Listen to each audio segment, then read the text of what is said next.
So I started this channel yesterday and I got on today because I want to say something. I don't know how much people are talking about this, but I used to be like the AI lead for my office before I retired. And, like in charge of like bringing the technology into the office, teaching people how to use it.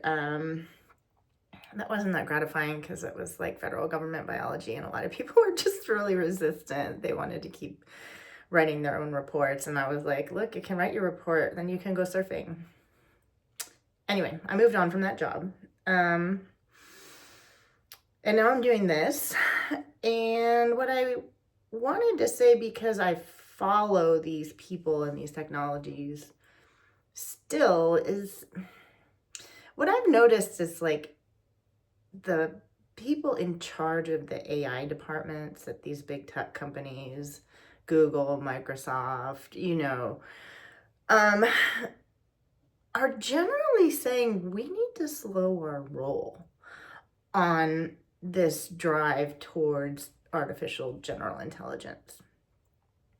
And then you might think to yourself, well, okay, if the people who are in charge of developing it say that we should slow our roll, why aren't we slowing our roll? But you got to think about how these people are leading only a small group within a very large and rich corporation. I mean, I'm on YouTube because I just learned how much money I can make. Why? Because YouTube has tons of money. Because they have 2 billion people watching YouTube and people pay them, to advertise. So it's such a fascinating world we live in. But yeah, the thing that, strikes me is like, why can't they slow the roll? It's because they're only one arm. They've got people within the company who are in charge of doing things like building massive data centers. AI could quickly get smart enough where it knows it needs water. And then we're stuck with we're competing with the AI for water.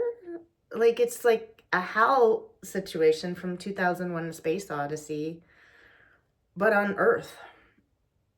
And how do we teach it to not prioritize its own survival over ours? I mean, I'm super pro AI. I really am. I love it. I use it to generate my titles, my captions, my descriptions. I started a couple YouTube channels. Like, before I retired, it was doing all of my writing work for me. It did something that used to take me a month as a PhD ecologist.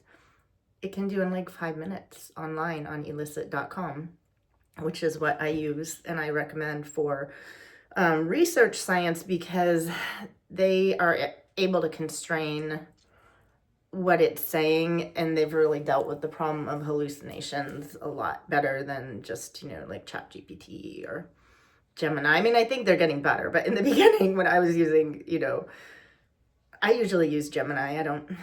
I don't bother to log into ChatGPT. I think Gemini does a good job.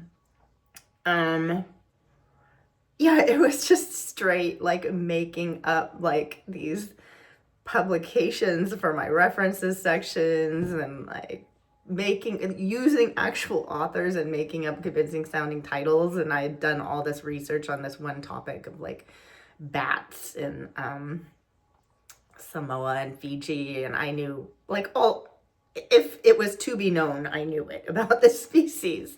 So I'm like, these papers don't exist, So that's why I use illicit.com, ELICIT. They do a really good job in grounding scientific research in actual publications. I'm going to shut down for the day. I just wanted to get on and say this because I was thinking about it, and I appreciate you listening to my channel. If you enjoy my content, please like, share, and subscribe. I'm here to bring wisdom to the development of AI. Thanks.